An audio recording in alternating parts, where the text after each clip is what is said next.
be more than normal and exist to inspire. When I think of normal, I think of someone going to work, coming home from work, complaining about work, cooking dinner, watching TV, scrolling through Facebook, going to bed. And there's so many people where that is their life, and that terrifies me. Yes. Like, I want to have an amazing story to tell. I want to challenge myself. I want to be able to see growth. And the way I see growth is through challenging myself and learning through adversity. So put yourself out there, put yourself in position to fail, because with failure comes growth. And even if you put yourself in position to fail and you succeed, you're still learning, because there's always going to be adversity. You just got to find things that are outside of your comfort zone. Only you yourself know what's truly outside of your comfort zone. Sure. Kill Complacency, a podcast that inspires growth and intentionality and helps you overcome your greatest obstacles. I want to hear two things. First thing I want to hear is the most memorable race. Okay. And I also want to hear your favorite. So make that distinction. But what's your most memorable? You remember that big blizzard that shut down everything? I think it was like 2021. It was like 7 degrees with a -4 wind chill. Where were you? Outlaw 100. Oh. Yes. My water bottles were freezing. Did you do that? You finished it? No. Oh, no. This is the failure. Okay. This is the failure. And for those of you who don't know, Outlaw 100 is an extremely difficult race. Just first. It's the hardest one in Oklahoma, right? Absolutely. Yeah. Absolutely. And it has a 48-hour cutoff for the 100-miler, and there's still people that DNF it. And so that year, What's the time for the 135? Still 48. Okay. 48, but yeah. And it was just such a rough year. So many people, someone slipped and chipped their front teeth because the rocks were covered in ice, and everyone was out there just screaming, having fun, like, we are out here doing this. This is crazy. And I remember when it finally came down to it, day turned to night, I was at like mile 64, and I was just crying. And I told my wife, I was like, I can't even drink water because my water keeps freezing. And I was like, I just want to quit. And then so I'm sitting in the truck, and I'm just sitting there letting my water bottles warm up so I can drink them. And then the sun starts to rise. And I've already turned to my bib. I've already quit. The sun starts to rise, and I'm like, God, I guess I still have some left. I was just in a moment. I let that moment become my race. And the next year I went back out there, and it's scary because it's something to where I feel confident with it, but it's such a difficult race. And it took me 44 hours. So we're going from the failure to my biggest achievement. Biggest achievement was getting back out there. Getting back on the horse after Getting you got out bucked there off. and getting the Outlaw 100 buckle. Because that series means the Outlaw 100 race series, they had 12 races next year. They're going to go to 8. But this series means so much to me because they were such a huge part of my growth. Because that's pretty much the series I grew through and ran a lot of races with. So for me to go to their flagship race and finish that 100-miler after DNF in the year before was just epic. So how emotional, Justin, was that race, having known that it kicked your butt the year before? Oh, my goodness. It's one of those where you always think you're going to cry at the finish line, but you let it all out way before. And I'm not an emotional guy. Like the first time my wife saw me cry was mile 80 in my first 100-miler, where she thought I was injured because I couldn't stop crying. I was like, no, I'm just emotionally exhausted and broken. I've broken down at the start line. Really? Yeah, like when I'm heading out across the start, I'll just start weeping because of the journey. Yeah. You know you've put in the time, and you're there. Yes, and for me, that's more. I have had panic attacks at start lines. Yes, and so I get real emotional, heart's racing. I'm like, I gotta settle in. I've done this before. And really, my panic attacks usually come at like the biggest races, like if there's like over 200 people at the start line. Well, we put it on ourselves too. Yes. But that outlaw race, 44 hours through Wilburton, Oklahoma, was just magical. And then, of course, for my wife to see me fight my way back. And I had a leadership mentor at the time who was really trying to help me apply all the things I learned in running into leadership at work. And so he actually drove all the way out, 3.5 hours out there, and he paced me for a loop out there. So it was awesome for him to see. And he did, I think, he did 20 miles with me, and he was just shocked. He's like, how are you 80 miles in? I did 20 miles out here, and it's crushing me. That's crazy. DNFs. Yes. What experiences have you learned? What has DNFs? We kind of talked about it a little bit ago, but what have DNFs taught you personally in regards to life or racing and all that? A lot of it is kind of a reality check of where I'm at physically, mentally, because we get confident as we go. I kind of like in business and leadership, I kind of call this like a blind spot. So DNF is really good at exposing your blind spots, especially when you string together like this year I did a 100-miler. 2 weeks later I did another 100-miler, and I was feeling it. I was like, well, I'm unstoppable. So I did my third 100-miler in a 7-week period, and my body was like, no, sir. Yeah. You're going to feel some pain at mile 30 that you usually don't feel till mile 80. And that was kind of a wake-up call to me that even though I can consistently do these, I can't string them together that closely. Yeah, that's good. I thought of something else you said, but I don't remember what it was. You mentioned a little bit ago the outlaw. Yes. You said in the moment. So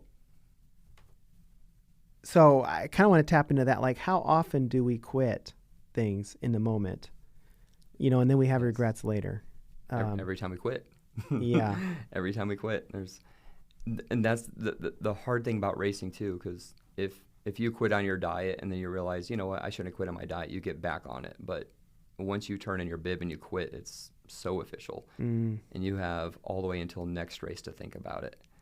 And that's why you really have to slow down in those moments. And the big thing, too, is to know when they're coming. I think all of us, and marathon runners know this, too. There's a wall for everybody. Sure. At some mileage, things get tough. You have to anticipate that. You have to have some bacon ready or whatever it is for you ready for when that first wall comes.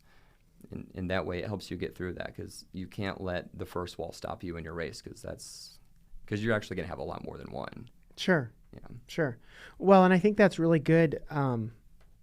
Ideally, we've worked through some of that with training, but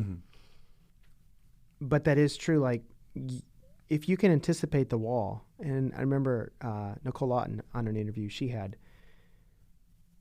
set apart the worst part of the race, and she made it in her mind the best, so that she was looking forward to it. And that's how she overcame when she got to that steep mountain in the middle of the night.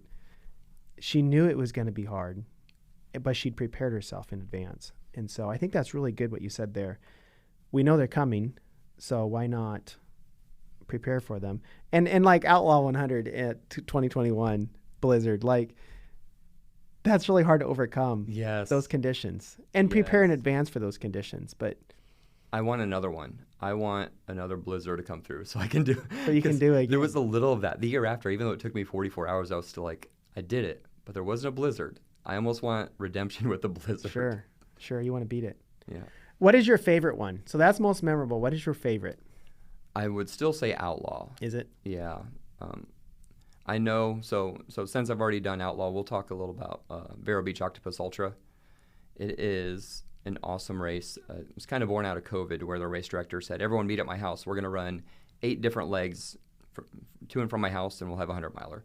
And now it grew to the point where you're starting at the Octo Base, and it's this nature center, and you're running from the Octo Base down the beach for 8 miles. Then you jump on the jungle trail and run down a highway, and you come all the way back across the bridge, and that's leg 1. There's a leg where you run to a boat. The boat takes you to an island. You run around the island all the way back. And then you got to run through some nasty swamp water up to your thighs, and that was terrible. That smelled. This was in Florida, right? Florida in July. Of this year, guys. He did it this year. Of this year, yes. Beautiful video. And just experiencing that with everyone out there. And that's kind of the difference, too, of, I mean, I know I'm in Oklahoma City, but if you go out east, there's mountainous areas, and Pawhuska, Oklahoma is beautiful. So we have these beautiful trails. And from what I understand, Florida has some swampy areas, but to have an epic race in Florida, you almost have to make it epic. You almost have to make it into something, and that's what the Octopus Ultra did. I mean, there's these old abandoned condos along the riverfront that you're running by and you can go up inside of. And the very last lap is you go out, you touch the water and the ocean, and you turn around and you come back. So that one, magical experience, awesome support out there. Definitely, I got DFL. I got last place at that one, but I got a cool license plate for it. So a lot of these races I do, I get last place, but I'm okay with that. That's another thing too. It's the same distance. It doesn't matter. Yeah, it's the same distance, same amount of feet. You have to be okay with that. Yeah. That's one thing a coworker is going to ask you is, what place did you get, or how much money did you win? It's like, well, I got this cool buckle and a lifetime experience. Yeah. I learned that a few years ago. I was getting started. My daughter, myself, my brother, and we all went to Phoenix and ran the rock and roll. Yeah. And my daughter and I just did the half, but we went pretty good. I wasn't in very good shape. But my dad signed up last minute. Well, he'd signed up, but he just went nice and slow, and we have a family thread, and the whole time I'm running, I can feel it popping. And I get done and I look, and it was my dad. You know, every mile he was videoing the rock and roll bands. And he had the best time. Yeah. And my daughter and I and my brother, I mean, we all ran hard and we didn't enjoy it. And I realized like there is so much value in enjoying the race and not just pounding concrete. Yeah. So that comes with being present. Yes. And comes to talking to people around you and hearing their stories and asking questions. Like, everyone loves to talk about themselves. Everyone has a story to tell. And if you have headphones over your ears to where you're just zoned into your own little world, it's going to get very lonely pretty quick, especially in the longer distances. Yeah. Yeah. Yeah, or video the rock and roll bands. Yes. Have you ever seen a rock and roll? Not a marathon. Like every mile there's a live band playing. So it's pretty cool. Awesome. Yeah. Over the years, I have been coached by countless mentors, and now I want to offer that to you as well. How? By Marty Hofmann's Life Coaching. This will be a 6-week program in which I will guarantee you will develop a more growth mindset. We will set goals and learn about the importance of the processes and habits behind those goals. I will also help you see your story differently as things happening for you, not to you. We will also be discussing your future self and give you clarity on who that is and what it looks like. For more information, please follow the link below or hop on martyhoffman.com and follow the coaching link. What kind of things do you do weekly? I mean, you're doing these races all the time, so you've kind of got this base, but what kind of intentionality do you do on a weekly basis, Justin, to stay in shape so you can run 100-mile or whenever you want? It's really just exploring. I find so much joy in just running trails. Even if I'd run Lake Liberty, the same loop every time, there's so much joy out there, hiking with Elena every weekend. And it's just logging 30 to 35 miles a week. I wish I could tell everyone my secret sauce, crazy training plan. But honestly, the person listening is quite possibly, I would argue, most of the people listening are probably in better physical shape than I am right now. They just haven't really. I bet not, Justin. I think so. But keep going. If we do a body fat kind of thing, like I'm in the worst shape of my life right now. I'm over 200 pounds, but I kind of figured out the mentalness of it and just pushing forward. But no, what was the question? Sorry. What do you do on a weekly basis? Oh, I mean, you were answering. Okay, yeah. So I just go out, I log miles, 30 to 35 miles a week. I'm very consistent. I have one of those awesome portable saunas on Amazon. It was like $150. You kind of sit in it. And thanks to you, funny story, because I know I started listening to your podcast when you told me about it, and every person you have on, you're like, oh, that reminds me of this book. That reminds me of this book. And I know I want to be like one of those highly successful people. All the highly successful people read. Yeah. And you sent me a Facebook message about an audiobook that I should try out. And I was like, I just don't have like the $17 a month to listen to books. And then I went to Wendy's later that day, and my total was $22.50. I was like, you know what? I think I have the $17 a month to listen to audiobooks. So I started listening to audiobooks on the runs. I really like listening to audiobooks on the runs too, because now I'm finding things, if I do like a leadership or self-help, those books actually challenge you in a way. They no one else around me will say, are you doing enough, or are you doing enough in this area of life? But that audiobook does, because it's in your ears. So I'm finding a lot of value in that, because then I can have something that questions me in the way I'm going through things, but also have time to reflect and see what habits I need to implement to go in that area. You know, Spotify now offers 15 hours of Audible listening a month, I think. So that's an option. Jump on that too. Yeah. I'll do them both. Tell me about what inspired you to start your YouTube channel. I mean, you kind of talked about it, just not content out there, but what are you hoping to help people with that? Confidence. That's my main goal, is to have someone come up to the starting line feeling good about their chances. One thing I I always tell, I'm a supervisor at a distribution center. I always tell my team, no surprises. Like, if you mess up, let me know. I'm here for you. I'm going to help you out. I don't like surprises like that. So if I can go into a race with no surprises, Sure. I know what to expect. I'm going to be confident going into it. And I think confidence can get people a long way. But I also want to show the spirit of the race. I feel every race has a story. There's always the trail, but every race kind of has the community behind it. What's Sure. at the aid stations? How are the people? How are the volunteers? What's the finish line atmosphere like? And I feel I'm doing the race a disservice if I don't also tell the story of the Sure. race through my videos. Well, and I know when I did that race this fall, Lake Thunderbird, it was nice to see. I mean, you went out there and marked it, but then you shot a video. And yeah, to your point, gave me a lot more confidence that, okay, this is the terrain, this is what we're looking at. So yeah, thanks. Oh, you're welcome. But I know other people maybe don't even say it or don't realize it, but yeah, it gives you so much more confidence going into a race, knowing what it looks like. So yeah. And another thing the video does too is shows the different like shapes and sizes of people out there, different ages, and not everyone's in the video. If you're on the course, you're in the video. Yeah. So, and it really shows that it's not just a bunch of people in incredible shape. It's pretty much everyday people with everyday lives that are just challenging themselves for a weekend. a little bit crazy. A little bit crazy. I love going to it. At that Lake Thunderbird, I was like, oh, it's so nice to be around so many crazy people. Yes. Because, you don't get that normally on a daily training. You're just out on your own, And the fun part is when you see people running the 5K, they're like, you guys are crazy. But then the next year they're doing the 50K, and the next year it's like, I'm doing my first 100K. And it's like, I remember when you thought this was crazy. And I think that just goes to show the more you challenge yourself outside of your comfort zone, the more you can normalize the things that you find are crazy. That's deep. Say that again. The more you challenge yourself outside of your comfort zone, the more you can normalize the things that you and others think are crazy. Yeah, that's really good. Yes. What advice, Justin, would you give to somebody who's inspired by this and wants to start? Sign up now. Sign up now. There's plenty of races to do. Because I think that's the hardest part is signing up. The hardest part, because the race always comes up and it's like, sign-ups are here, and then you'll allow it to sign out, or you're allowed to fill out. Yeah. And reach out and ask questions. I know people can reach out to you or me. Sure. And ask questions. There's so many people.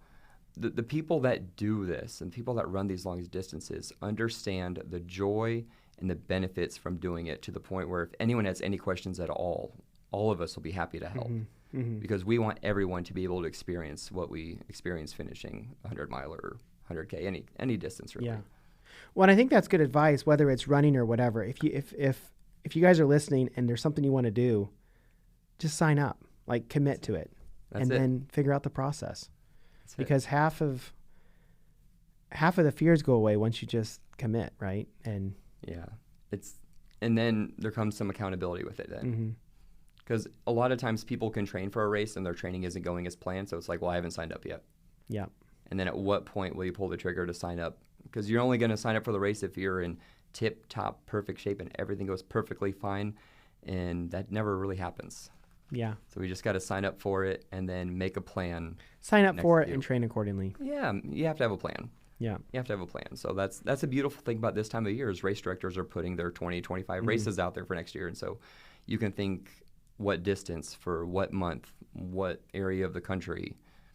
And then chances are you might know someone who would also be along for the same journey. I see a lot of that too, that two people sign up for a race and like we started running together. We did a couch to 5K together. You can have someone to go through that journey with you. Yeah. Yeah. If you want to wear a billboard of a message of kill complacency or live intentionally, then check out my merch store. It's www.mindsetshop.com. Mindset is with an X, so it's MINDXET shop, SHOP.com. Mindsetshop.com. It's interesting you mentioned that.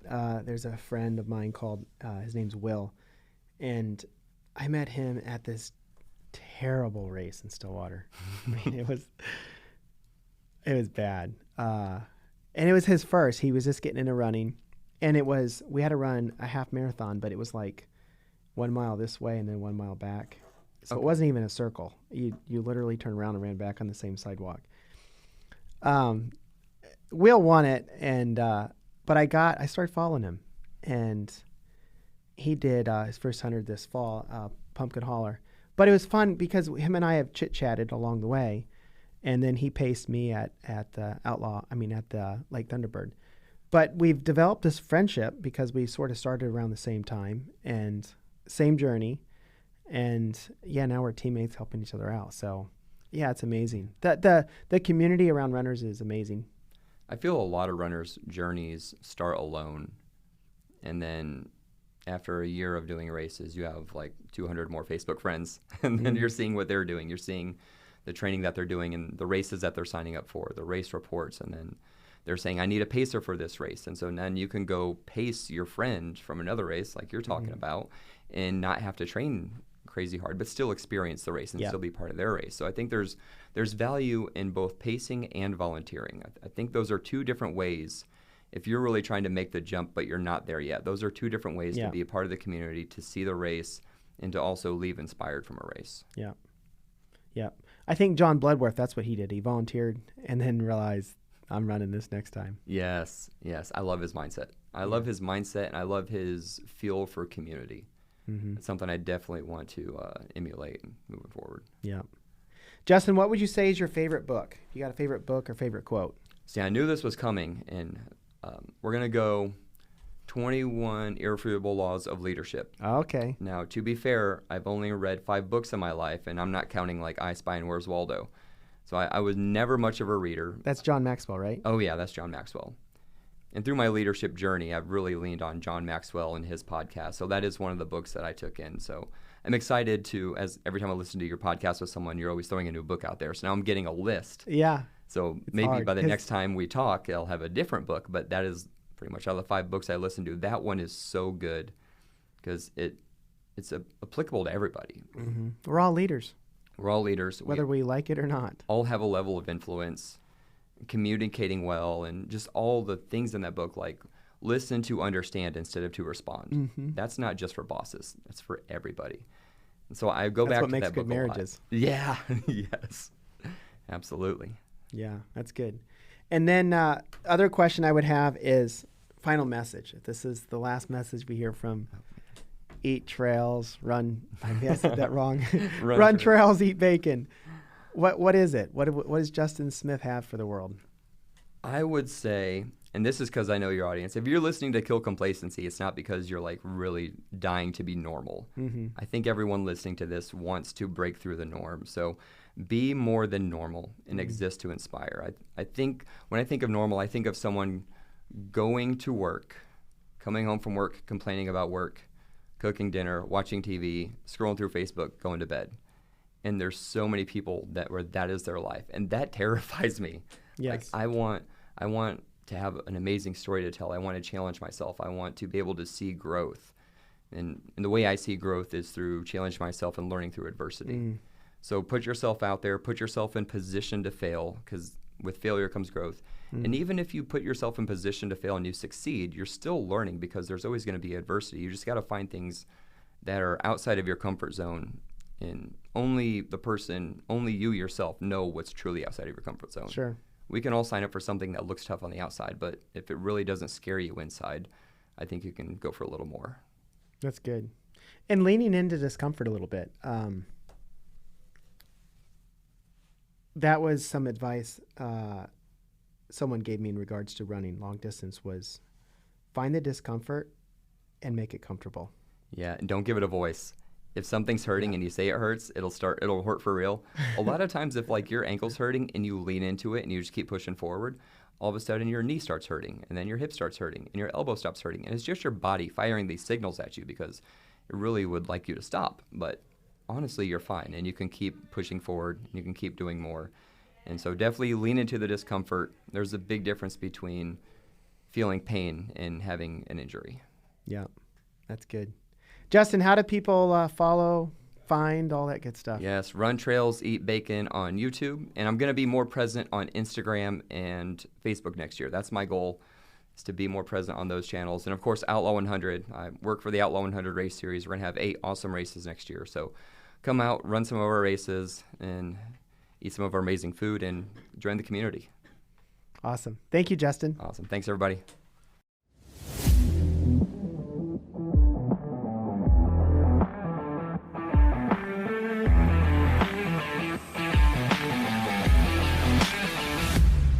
Just wanted to thank you guys for listening to the end.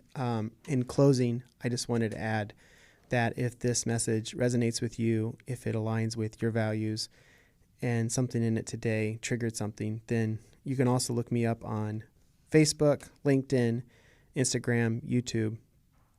We are really trying to help people live more intentional lives, to kill the complacency with which they have subscribed to. I know there's many ways which I get sucked in all the time. So if this is beneficial, follow me there.